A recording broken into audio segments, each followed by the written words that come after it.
don't be afraid to show the knowledge that you have. Embrace the naysayers. And don't be so eager for it all to happen at once.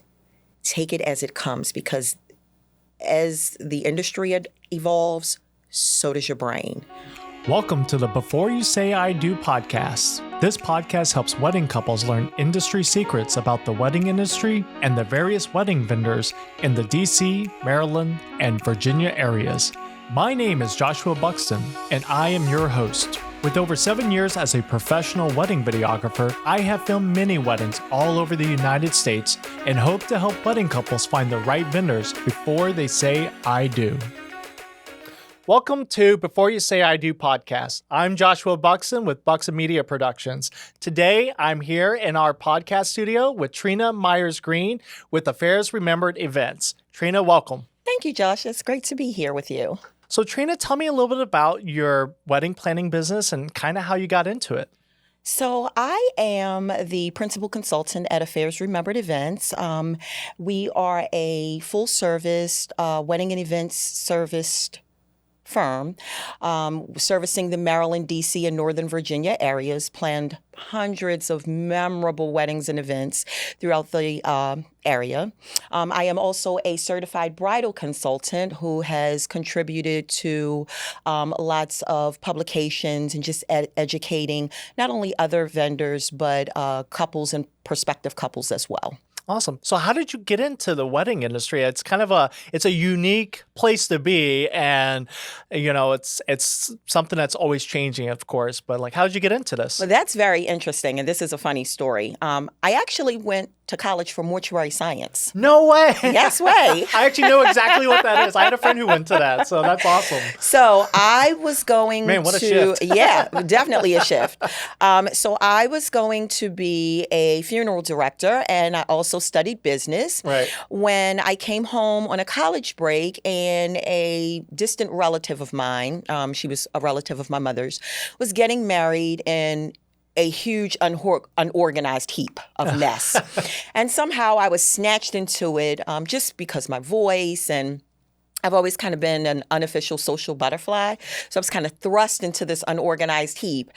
And from there, I got rave reviews, and people at the reception was coming up to me, "How much do you charge for this?" And I'm thinking, people charge for this? I just hope people to get pay it. for this? People pay for this? Because back then, wedding planners, wedding professionals were deemed more of a luxury. Right. Now they're essential. They are Absolutely. very essential. But Yeah. back then, you kind of relied on your family to kind of cook and, things like that. Right.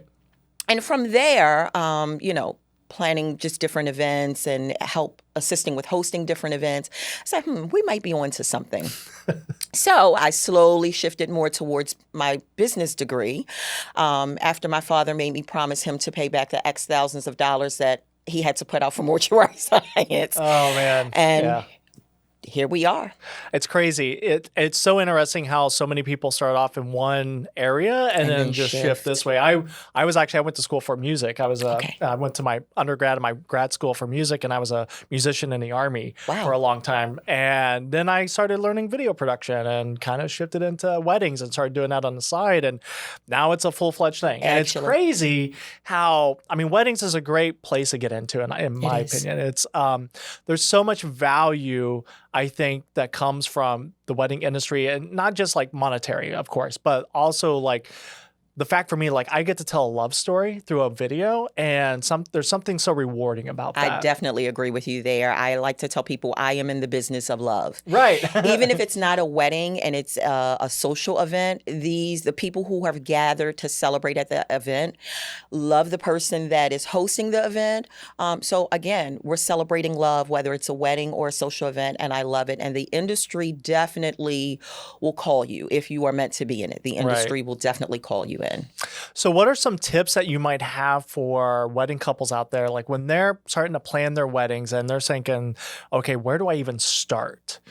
The first thing that I tell all couples, without a doubt, take some time and enjoy each other. Do not rush.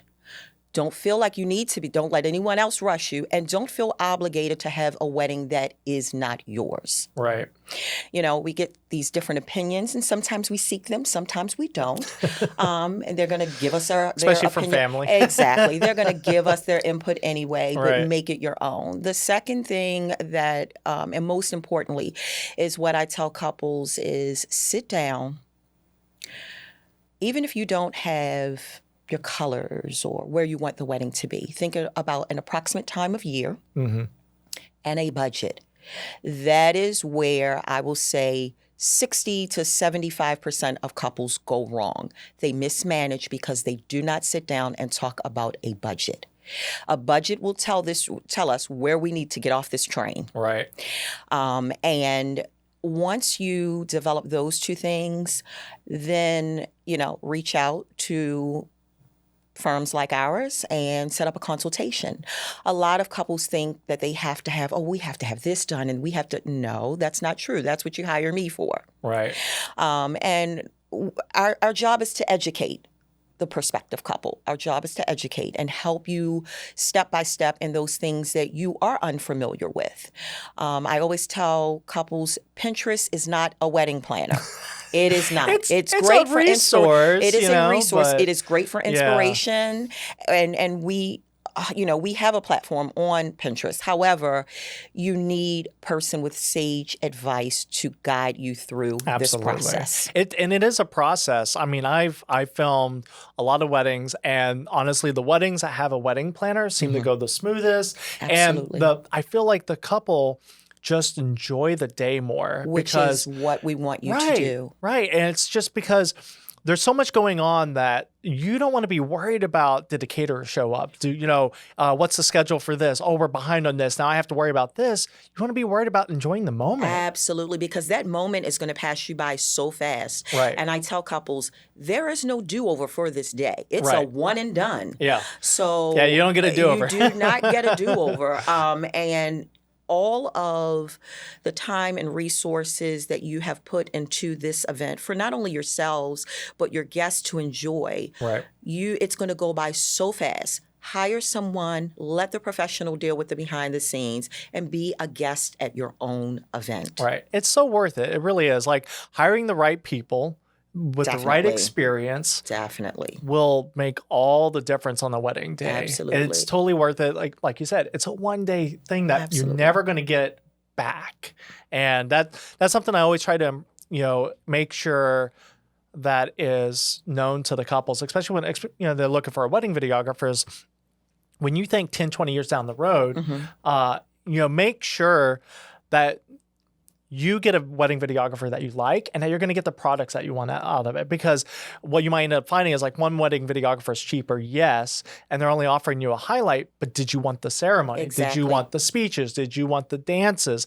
Those are the important things that they're going to remember down the road. And I had always advised my couples, price is what you pay, value is what you get. Right. It's an investment. It is definitely an investment. Yeah. It is definitely an investment, because even if I don't watch my wedding video every weekend for an entire year, I want to be able to go back 5 years from now and know that the quality is still good.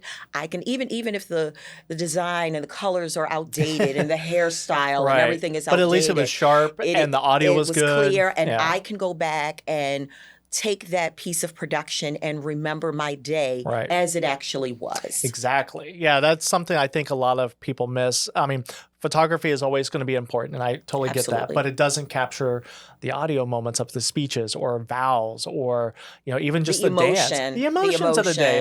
And that's what we capture as emotion. And, the importance of a wedding planner, I just can't even overstress to wedding couples the importance of a wedding planner, because they work with vendors. So can you talk a little bit about how not just you work with couples, but the importance of working with vendors on behalf of those couples? Absolutely. So we pride ourselves on having an ongoing catalog of vendors. Right. I never tell, I have enough videographers. I have enough. I always am seeking more, because pairing a couple with a vendor is just like it's a relationship. It is. Yeah. You are going to be contracted and basically tied to this person for the duration of the pre-planning up until the day of execution, and even during editing and receiving your finished product. It's the same way with your florist or your wedding planner. I still have couples that'll call me, or mother of the bride or grooms will call me or send me cards. How are you doing? You saved us. You were my psychiatrist. I have no medical degree, but I have no, you would be surprised how many family members will say, she really helped us through this. We had no idea. We didn't even think about this. But the relationship and catalog of vendors that we have are essential, because what we do is we take those vendors, we interview them along with the couple, and we want to pair like-minded vendors with like-minded couples. If you are a couple that anything goes, I am not going to get you a formal photographer. I want someone who can shoot as well as he can jump into the crowd and make it happen and get those spur-of-the-moment shots, as well as the the styled shoots and the styled moments. Yeah, like the couple's portraits. Yeah, it's exactly. Like that's important, but also what's important is like in the moment. In like the moment. The wedding, the reception, the dances, like things happen so quickly. It takes an experienced person to really know how to use that moment to the best of the scope, yeah, the exactly. scope of like their the photographer, responsibilities, the videographer, and even the DJs or a live band. Like understanding, like sometimes you got to pivot. And how well can you pivot, especially if you don't have experience? And I've seen it go both ways. And that's another thing that I stress to my couples. While I think it's great that everybody is on a budget, and we work with budgets that vary in size. We've had couples who have budgets in the hundreds of thousands of dollars, and then we have some that are in the 20s of thousands of dollars. So, everybody has a budget. Some may have budgets as larger than others or smaller than others, but everybody has a budget. What I stress to couples when it comes to selecting their vendors, do not always go for what's cheaper. Right. You get what you pay for. You get what you pay for. Again, price is what you pay, value is what you get. Right. And you want to make an investment where your resources are going to be well invested. All of the things that you put in to your wedding is a reflection of you. And I like to tell couples, long before we get to the aesthetics, close your eyes, tell me what you see. Now take an imaginary remote control and let's rewind to how we got there. Right. It is so much of an undertaking before we got to the beautiful flowers and the uplighting and now the cool sparklers and all of that other stuff. How did we arrive at this point? And when you have vendors that a family or friend has referred you to, and you're not sure if they're going to show up, and if they do, are they going to be dressed representing the formality of your event? Do they have the right equipment? If I blow a fuse, do I have my own equipment? Do they have backups? Do they have backup? Right. Yeah. Are you even going to show up? Are you going to show up on time? How reliable are you? Exactly. Those are the things that I let couples know. We are there in the trenches on the day of. Right. However, there's only so much we can do when you hired a friender. Right. Oh, man. And I've given you a catalog of vendors that while it may have been an investment, I can guarantee they would have been here, prepared. And we all have hiccups. Right. We all have hiccups. Everything is subject to crisis, no matter how well planned. Yeah. These vendors would have had a plan A through D. Because I make sure of that when I do the vendor confirmation. And that's the importance of a good planner. Absolutely.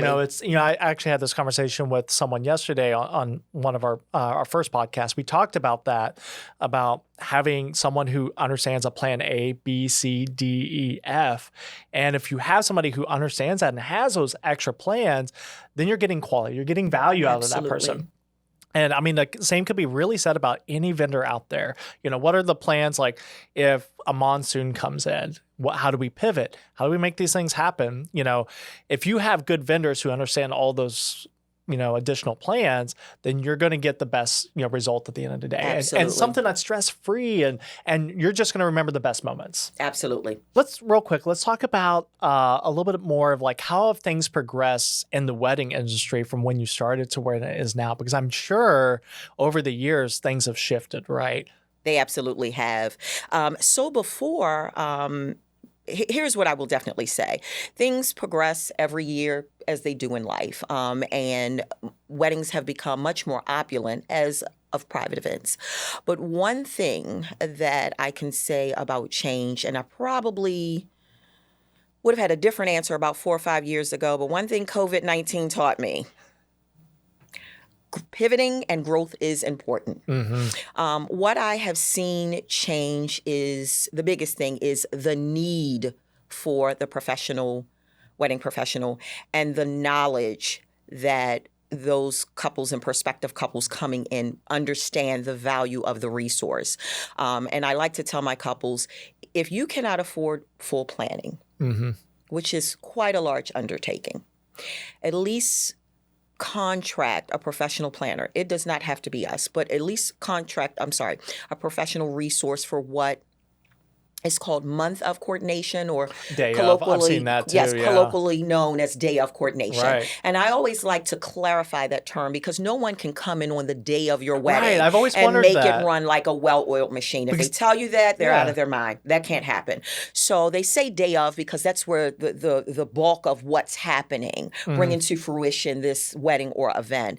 But it's more month of. My service is normally offered 6 to 8 weeks prior to, if it's going to be that month of. And it's just basically taking the details that you've planned yourself, putting some organization behind it, tying the things in a bow, and bringing your day to fruition. And so what I have seen, the biggest change is couples understanding the real value and the resources that we bring to your wedding or event. And that, I think, would probably be a change for the better. Because again, back in the day, people were just like, "Oh, you don't need that. That's just extra money. Right. Aunt so and so can help." That's you a plan luxury this. thing. Yeah, it's a luxury thing, and it's really not, because if you have these luxury ideas and you're looking on Pinterest and you have these $30,000 ideas, you most certainly need a wedding professional, on your behalf. You really do. Yeah, absolutely. So talking about value, right? A lot of wedding couples kind of have this misconception, like when they hire somebody, they're just hiring them for that day. Like with wedding videography, I see it all the time. Like, well, I'm just hiring you for 6 hours or 8 hours. And it's like, yeah, that's true. That's the day of. But a lot of times what they're missing with wedding vendors is there's so much pre-planning on our part. There's so much even stuff we do after the wedding. In the wedding video and photo world, like, yeah, we're there for the day of, but afterwards, we probably spend 20, 30, 40 hours editing. And it's like, you don't understand how much time goes into editing. And I'm sure for like wedding planners, most of your work is done pre-planning than it is the after. Absolutely. Can you talk a little bit more about that? And like helping couples understand, they're not just getting the wedding day, they're getting everything else. So what I like to tell my couples when we first speak for initial consultation, I always ask them the level of service, because we offer various levels of service. We offer a full pre-planning packages, and then we offer the month of coordination along with design and decor. I ask them the level of service that they are interested in. Most of the time, they have no idea because they don't know what this entails. Exactly. They only know what they've seen, probably. Exactly. And they still have they see the finished product. They still have no idea what goes in. Yeah. And then I kind of ask them what they're looking for, how much help, and then I listen to their ideas, and then I tell them realistically, this is what it's going to take, because again, they have no idea. I also tell my couples, even if they get our bottom tier service, which is the just coordination, the day of coordination, that still comes, and that's why I said 6 to 8 weeks, because I am attending your menu tastings with you, your site visits and walkthrough. I need to walk through that venue. I need to find every back door, side door, front door, in case we need to utilize them, because we pivot up until we have pivoted going down the aisle, and nobody, I've seen that happen. Not even the bride realizes that a mistake was made. Right. Yeah. So all of this goes into what we call the back end that will come out on the front side. Right. We are up and down the road in the D.C., Maryland, Northern Virginia, sometimes Western Maryland, on, again, site visit walkthrough. There are times that a couple will get halfway through the planning, and for whatever reason, this is just not the venue. It no longer matches or pairs well. It doesn't look as good when they show up and see it. Exactly. Yeah. Or the life of their wedding has taken on a different different life. It's no longer the apartment or the condo. It's now the floor to ceiling mansion, and and we have changed venues. So we're back on the road, and we're going to those various venues, and we've changed the menu, or outside influences will present with something, and the couple just, we have to have this. We are also, if we are referring vendors, we're at those various vendor consultations with the client. That's we nice. don't refer the vendors and let them fly on their own. We are going to pilot with them. We are there. In addition to reassuring them about the vendors that we hold close to us, we are also reassuring those vendors who have become friends to us about this couple. We are all one big team. We're all going to row this ship together. And my job is to make everyone feel comfortable, make everyone feel as if this well-oiled machine is going to turn as one on the day of. And so that's what I like to tell couples. There is so much that goes on before we get to the ooh, the ah, the tears, and there's so much that goes on behind that. And I do actually enjoy the behind the scenes. You like the operational side of it. I really do. Going. I love the day of. The day of is more, I'm almost on autopilot on the day of, because it's almost, it just goes in my mind, this is supposed to happen, that's supposed to happen. And although the couples and the venue may be different, which is why I learn every door, every floor, because I want to learn this venue as if I've been here, as if it's my home, and I know every nook and cranny. But the day of kind of goes on autopilot. I have the timeline in my head. I'm already aware of any inclement weather or road closures, or in D.C., for example, protests. Parking garages. Oh, my gosh. And so I'm running on autopilot. But before the wedding is what I really get, because I get to learn the couple and enjoy them and see them interact with the vendors and loosen up a little bit. And they're doing their engagement shoot. They're so comfortable with their photographer. I get to look at that finished product and say, wow, look at this. This became an amazing thing. Exactly. Yeah. Or if they're at the cake tasting and they knew they wanted red velvet, and the baker says, no, we're going to try some chocolate chip. And it becomes their favorite. Yeah. Just to watch that evolve, those are the moments that I really take back and I say, wow, okay, this is the part that I enjoy. It really is. It's the pre-planning. No, that's awesome. So what are some like memorable venues that you've been to and like maybe just last couple of years? So I'd like to think that every venue is memorable in their own way. We've done rooftop, we've done waterfront, we've done raw spaces. Anything unique? Like, what's a unique tell me a good unique wedding. A good unique wedding, I would have to say, happened during COVID-19. Okay. And I had a lot of medical professionals who, during that time, were planning opulent, excessive weddings. And we were in such dire straits that they didn't even know if they were going to make it out alive to get married. My goodness. When this pandemic was over. And so a lot of them were in possession of marriage license. They wanted to get married. I was offering what was called a micro and hybrid or virtual package once things started to open up and you could have a small amount of people. My most memorable wedding, and I will not say what medical center because I could get the couple and myself in trouble for this. We'll leave it was anonymous. Actually on a helipad. I had a cardiologist who married a nurse who worked on a cardiology floor.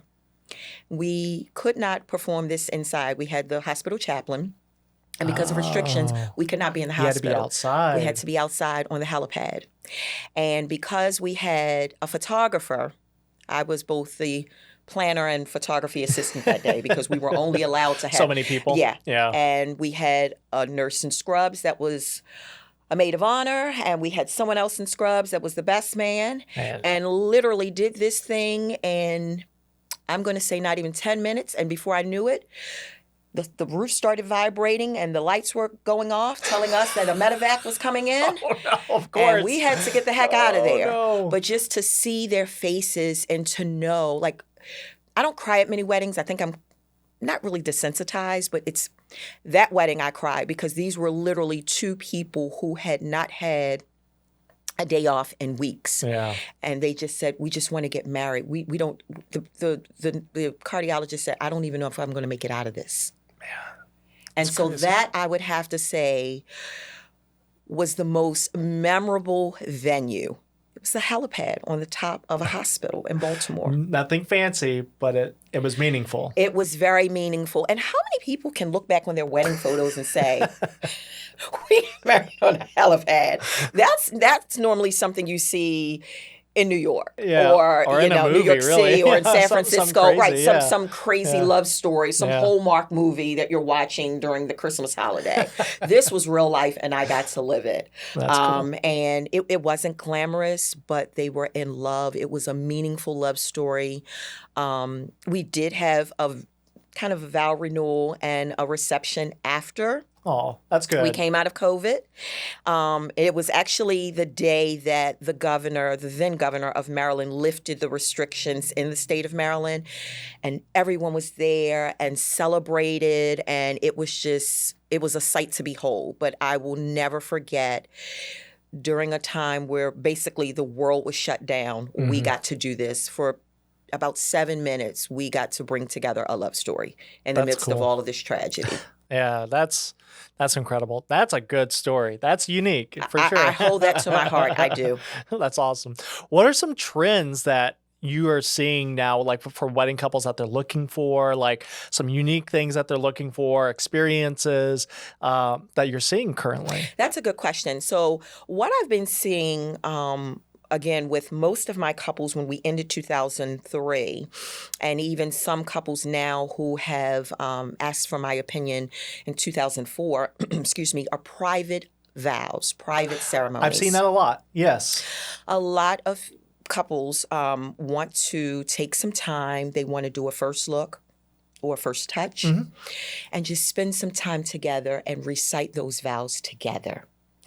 They're going to still walk down the aisle and maybe recite after the officiant, the traditional, but that meaningful, verbiage of going into what you mean to me and what I vow and pledge to you. Right. Is something that a lot of couples are opting to do.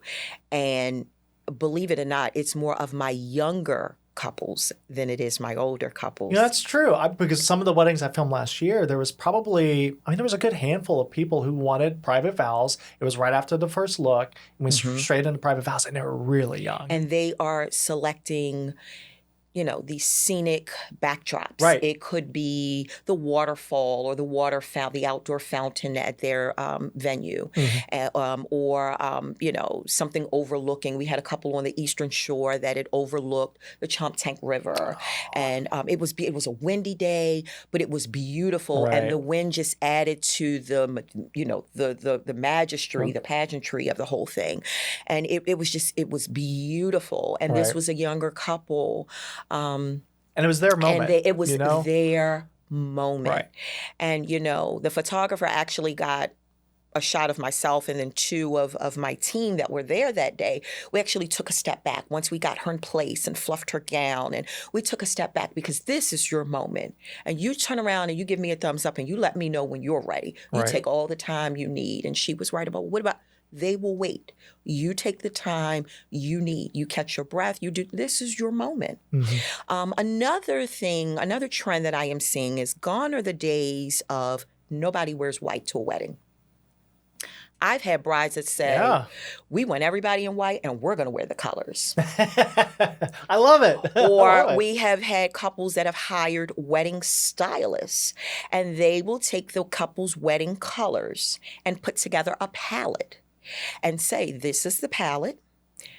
this is what we're going to put in the invitation, that they want the guys to wear like a shade of green or, something like that. And they would like the ladies to be in shades of copper or blushes. And it makes for just a beautiful aesthetic when the pictures are taken in the video. Right. Especially when we have photographers that will take those aerial shots with or those drones. drone footages, and just to see the color palette and like, wow. Because at the beginning, you're like, how is this going to work? Yeah. How is this going to work? But they had a good vision. But it is, the vision is, these are the colors. We don't know what it'll look like, but we want a stylist, and this is what we want, the overall aesthetic. And we'll say, okay, we're going to hire a wedding stylist. And this stylist's job is to come in and take that aesthetic along with, the overall flow of the wedding, the venue, the opulence or lack thereof, whether we are going with uplighting or boho chic or the different trends and themes of farmhouse or, the different themes that we come up with. And then they take that, pair it with the color aesthetic, and voila, here we go. So those are two of, I think, trends that will reign supreme. But again, let's not forget what we used to call micro, what Affairs Remembered has coined now, petite weddings. Oh, okay. Yeah. We have had quite a handful of petite weddings, and those weddings are here to stay. Some people, after COVID, they put in their minds, we don't need to have a large wedding, and they will take 50 to 65 of their nearest and dearest and take those extra funds and roll it into fun experiences like cigar rolling, or having a food truck. Even after we've had this lavish dinner, we want a party, let's have a food truck for a late night snack. If it's a, wedding weekend at a hotel. I've seen the ice cream truck. We had a wedding in DC where the bride had a donut truck. And oh my gosh, I ate so many donuts. I didn't even know half of these flavors existed. And it wasn't like a donut that you go to Dunkin' or Krispy Kreme. These were like handmade, deep fried, different types of, they had the deep apple, almost like a deep apple pie. And where they, injected them. Oh my gosh, they had cherry flavor. They had the sprinkles. They had the sugar and cinnamon. They had just different flavors and they were hot and tasty. And it was fresh. they were fresh. And what I found is, for as many donuts that I ate, fresher donuts don't weigh you down like the ones you actually buy at those other box stores. Right. These were so fresh and so light, and they just kept us coming back. Yeah. So those are some of the things that we're seeing. A lot of trends. People are, in addition to the traditional dinners, they are going to those late night snacks or those friend snacks, especially if you're staying at a hotel and, we're unfamiliar with the area. We're going to send you home. We're going to send you back to your room with a box of cheeseburger and fries or pizza rolls or, pho or dumplings or something like that. So those are some really fun things that we have seen, and I'm looking forward to seeing the creativity with couples coming forward. We had a couple that the bride was from Vietnam, and her groom was American, and we incorporated so many Vietnamese dishes. That's nice. And the hotel was wonderful about recreating some of those dishes, and some of those childhood snacks of hers was a part of that sweets and dessert table. And it's a learning experience for us all, because we get to learn about these cultures, not only what they do for love, but their music, their food, things that they hold near and dear to them. We get to take part in that. That's cool. So kind of makes me a world traveler without always having to stamp my passport. That's right. What are some trends that you're kind of glad have gone away? Oh boy. Throne chairs. Throne chairs. Oh, yeah. Okay. Throne chairs. They're not completely gone, but I find that I am using them more for regular events than weddings. Mason jars. Burlap. And don't get me wrong, you like what you like, what you like, what you like. Right. But what I did not think paired well was I want a chandelier and a marble dance floor. Oh, man. But I want burlap. And I'm thinking, what is happening here? Some How very does contrasting styles there. Chocolate fountains. One thing that is coming back that I actually like was the champagne towers. Oh, okay. I had one wedding last year, and I've had about 3 couples inquire about them for 2024. So it seems that, and a few of my venue owners or vendor coordinators are putting those back on their offered packages this year for couples. And I'm finding that they're being offered again. And I'm thinking, wow, are they coming back? And they're like, yeah. And it's not the champagne flutes. It's the old-fashioned wide mouth, wide rim champagne glasses that you see in the movie. Yeah. Those are starting to make a comeback. And I can't say that I'm sorry about that. I actually like those. Yeah, it's very stylish, I think. I like the classic look of it. Right. And just overall stuffiness. Where you have to, if you want a cocktail reception, have it. Mm-hmm. Who says you have to sit down and follow a 6-hour program to make your mother and her bridge club happy, or your father and his golfing buddies? Have the it's wedding. Your wedding. It's your wedding. Have fun. Right. But I'm also seeing that more parents and grandparents are being more accepting, and they're joining in now, which is a lot of fun. Yeah, it's good. It's a lot of fun. Thing. So we'll kind of wrap this up a little bit, but sure. The last question I'm throwing out there to every one of my guests is, what is one thing you wish you could tell yourself when you first started in the wedding industry?